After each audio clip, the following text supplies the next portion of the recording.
Well, I mean, obviously, if anybody wants to do that with this class, I'll support that. Um, that won't be an issue whatsoever. Um, and you don't have to make that decision for a while yet, right? You've got until May 1, isn't it? Something like that. So don't rush.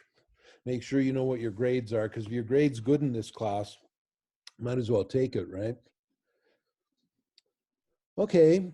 I just wanted to let you guys know I've been doing online courses for over 10 years. And it's different from setting an online course from the very beginning, what I wanted to work like, and jumping from our in-class situation to online. But I think we're all doing well and well enough. Um, Again, I'm a little slowed down still this week with losing my mom. I apologize. Slowly, though, I'm sure that things will pick up a little bit, and things will get a little stronger for me. But please do bear with me in the interim. And the last thing I wanted to say as well, before we start the lecture, not for the whole day, um, is that I'm not a huge fan of synchronous learning, and that's what we're doing here when we're in the class at the same time. I like to have shorter, smaller lecturettes to look at. Um, but we had enough people in the class express an interest in meeting on a regular basis. So I thought, well, let's meet at least on Wednesdays, and we can cover, I think, a fair bit of material. So let me begin. Actually, does anybody have any thoughts on that at all that you want to share at the moment?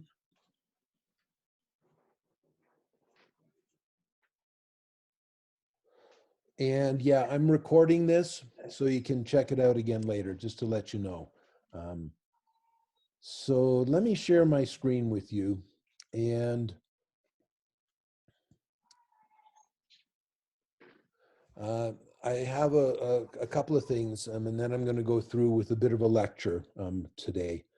First of all, quiz number 7 is going to be on how to pitch a brilliant idea, and it's due this Sunday. Change the dates. Again, please do bear with me. We'll have that quiz up for you either tonight or by tomorrow morning. So things are a little slow at my end. Quiz number 8, the 5 messages leaders must manage, is going to be due Tuesday, April the 14th at midnight. And then quiz number 9 is about communicating online. A lot of folks ask if I could please do something on that, and I will. And it's due Tuesday, April 21 at midnight. Now, there will be a final presentation. I'm not 100% sure how I want to do this. I think it will probably be an online presentation that you do directly to me, and using Zoom in all probability, although I'm open to other suggestions. Since we're doing online, let's practice something that you guys will probably do a lot in your career, which is do online presentations.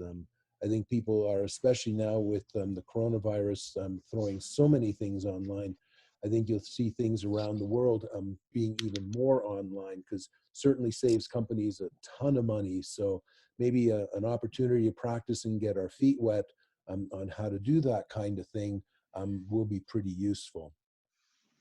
So let's start with creativity. One of the advantages of meeting today and you joining our class is that I'm going to talk about the quiz that you have due on Sunday, Ellsbach's How to Pitch a Brilliant Idea. Normally, I have you guys read first and then do the quiz, and then I talk about it. Well, this time through, I'm going to talk about the material in that chapter to begin with. Please, although the online quiz, the Blackboard quiz, you can do it whenever you want, and obviously it's open book. Please read that article.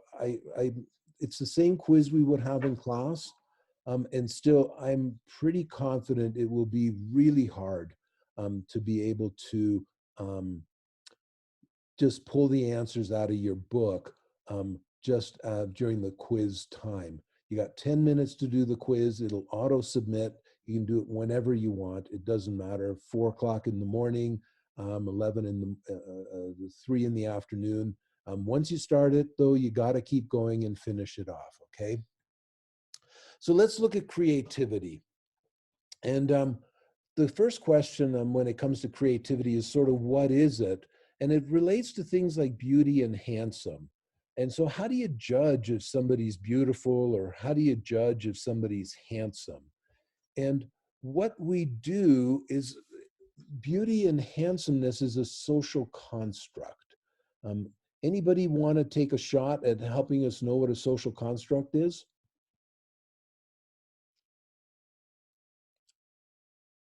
Like a predefined set of beliefs or rules that are only in place because of societal norms that have taken place over time. Yeah, I think that's really great. And I would add to that, they're also negotiated. They're created by us talking with each other.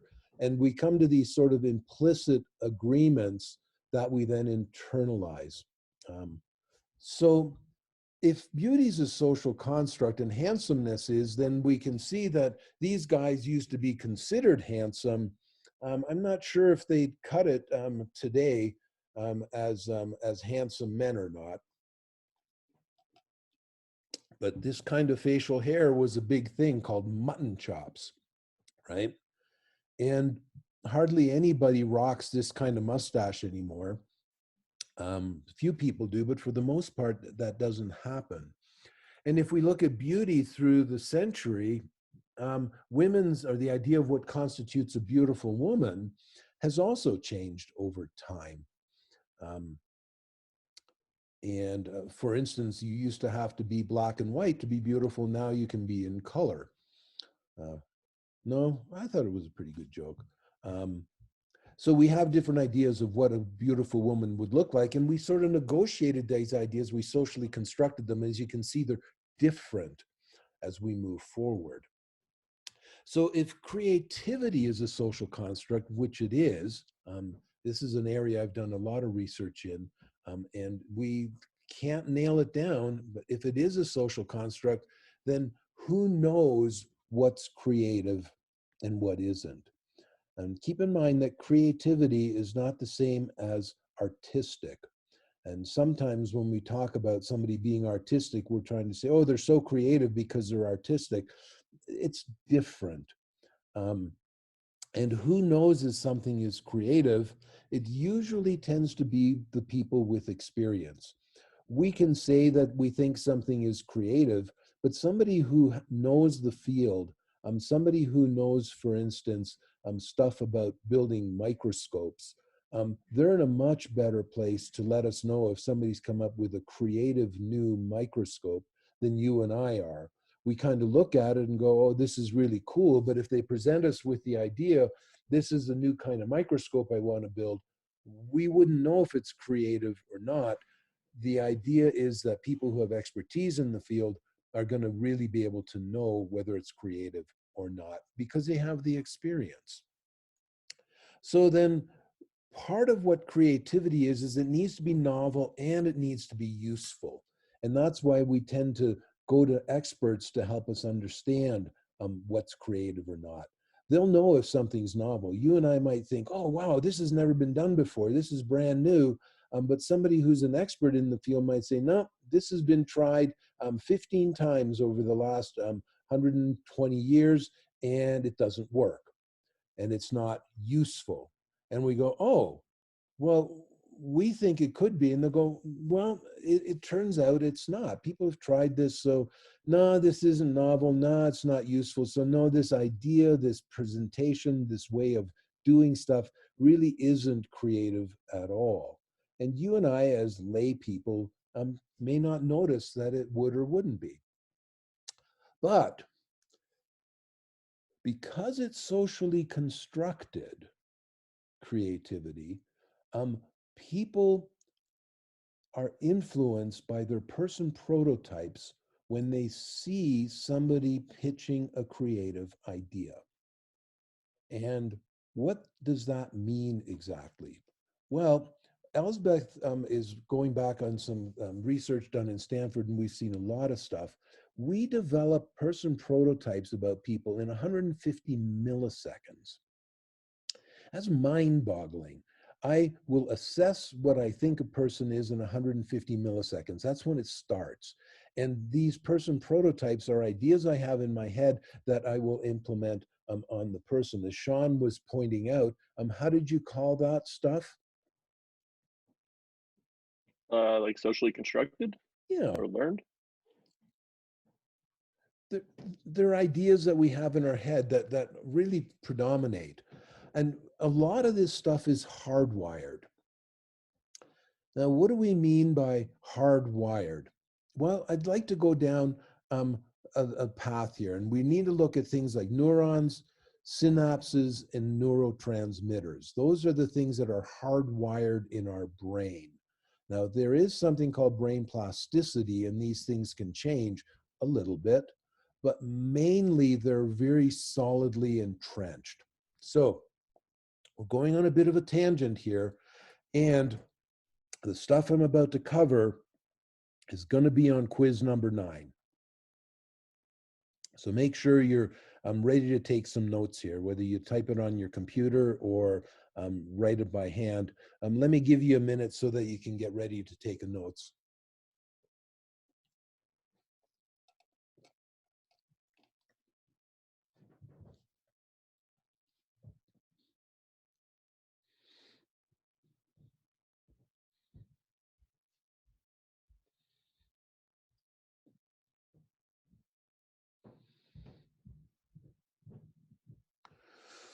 Okay, so I'm going to move forward. So here we go. These are two neurons firing. They are at a very microscopic level, and these things exist in our brain. Um, Here we've got where they interact. There's actually, whoops, sorry about that. There's actually, and please don't grade me down for this, unlike what I would do to you. No. Here are, these are nerve endings, and they can be incredibly long. They can reach from our brains all the way down into our feet. And these neurons fire back and forth. And within the chemical soup, particles move back and forth, and they're driven by electrical impulses which exist in the brain. And let me help you maybe understand this a little bit. Um, the receptors over here can take some and will take some, but not others. And other of these transmissions, neurotransmitters will disappear into the chemical soup. And we've all heard of Prozac, right?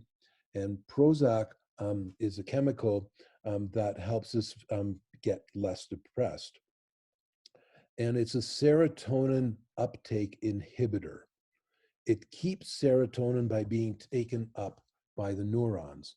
And so, what matters here, what's interesting here, is that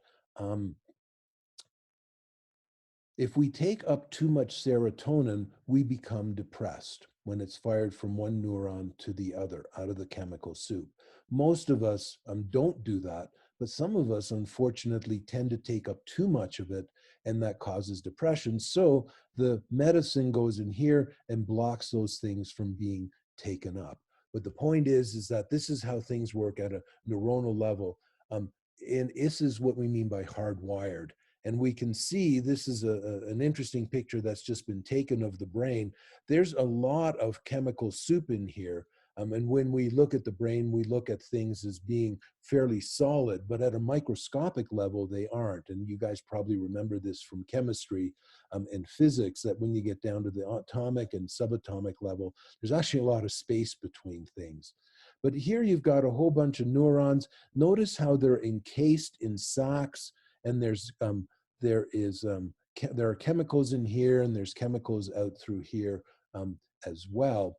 And then there's electrical impulses that go through the brain, and those things are really automatic, and they go on all the time. And what that means is that when we get in information through our 5 senses, that causes firing to happen, right? We hear things, we smell things, we taste things, we touch things, and neurons fire in our brain, and that's how we create the perceptions, the understanding, the things that we see in the world. And here's a perceptual, sorry, now this goes through the amygdala first. It's the thing that processes things first. And what ends up happening is that creates emotions. And that's immediate. We don't really have any control over that. Once we've experienced the emotion, we can work with it and help ourselves overcome different kinds of feelings that we have. But these things are automatic, and they're in what we might want to call the lizard brain. And so here's a perceptual homunculus from the senses, that we should see, because you notice that we probably all saw a face in here, didn't we? Because you have the nose, the eyes, and the lips exactly where they should be. Now, here's a perceptual homunculus of how we see human beings in our automatic processing, the things we focus on. The things we think are most important are the hands. That's where we put our most mental energy. And then the lips and the tongue and the head area. And these things are automatic. They are hardwired. That's where we focus on them. Now, we don't see this image when we look at people, right? But we process it that way.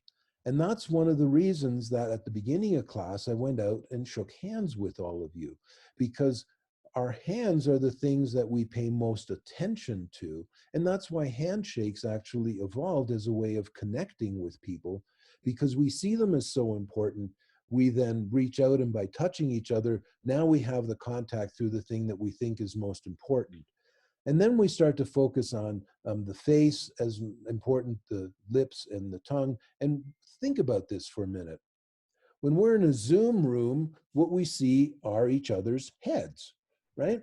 We don't see the whole body like we do in a classroom where we see people's arms and legs. The heads are what we see. And that means that when we're in a Zoom meeting, our experience of working together is different, because we see different bits of information about the world, and what we see are the things that we really focus on. So we're going to feel differently being in a Zoom room than we are in a classroom. And maybe, just maybe, when we're in a Zoom room, we can make different and better kinds of connections with people than we would in the classroom. So in a sense, maybe working online is not such a bad thing, because we can see each other more clearly. And if you use Zoom to have team meetings, for example, people's faces come up, right? You've probably seen that when we're talking. I'm sharing the screen now so you don't. And the whole person's face fills the screen. And that's kind of cool, isn't it? That's how we're hardwired to understand and see each other. And that matters, because when we see words,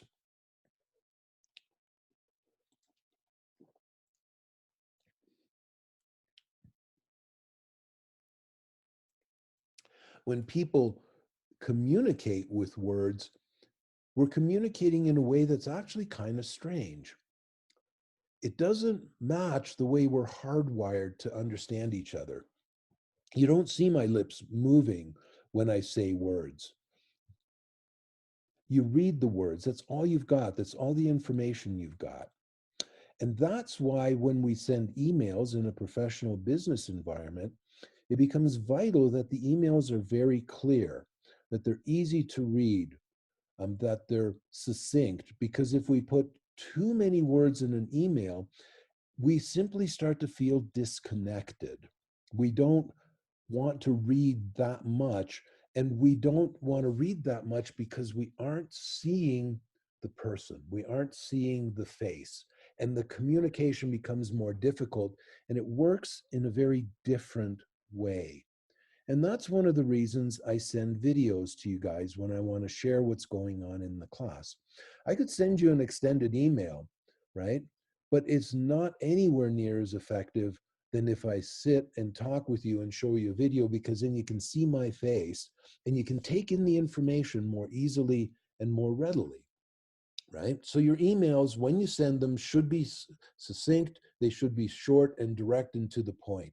If you have something longer to say, put it in an attachment, and then the person can read that attachment under the conditions that they like to read in. So they can say, oh, okay, I got time to look at an email quickly. You want me to think about something a lot more? I can look at that in a couple of hours because I got a whole bunch of stuff I need to do for work.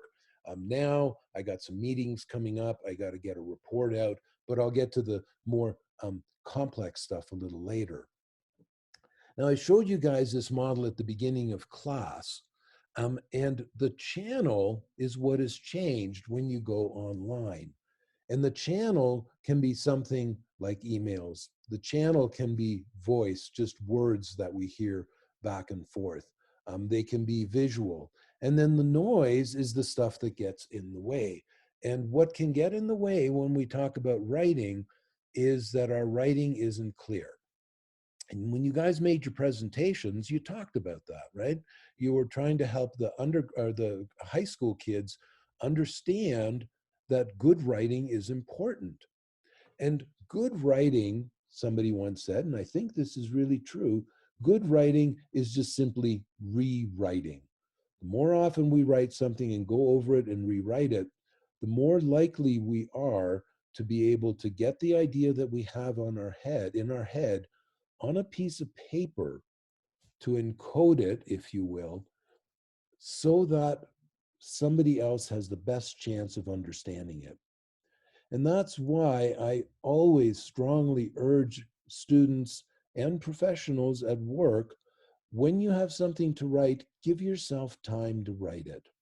You got a paper that's due, give yourself at least a week. Write down some basic ideas on Monday, then sleep on it. Tuesday, flesh it out some more, put some more ideas down into it, express some more thoughts about it, and then sleep on it some more and expand that paper out slowly, step by step. If you try to put it all down in one time, you end up writing things that are really hard to understand. And I got to tell you, I've seen a lot of student papers, I've seen a lot of white papers, and you give your head a shake and you go, I don't know what this person's trying to get me to see. I don't understand their point. And sometimes you've got something really important to say, well, like in a paper, so that the professor understands what you're talking about, so they can give you a good grade. In business, with a white paper, which is really just an essay in the business world, you want somebody to understand something about your company. And if they misunderstand it, they're getting a message that will get them to act and behave in a way that might be to your disadvantage. So writing and rewriting, writing is about rewriting. So give yourself time. Make sure that you really are getting the ideas that you have in your head down. And that's, of course, why, and a lot of you guys talked about this, you want somebody else to go over your writing so that they can take a look and they can say, this isn't making, what are you saying here? I'm not getting what you're driving at. And it gives them a minute to sorry, I got distracted here because I want to give us a break. It gives them an opportunity to tell you if there's bits and pieces of what you're writing that aren't making sense. So let me stop sharing here. Let me put us on pause.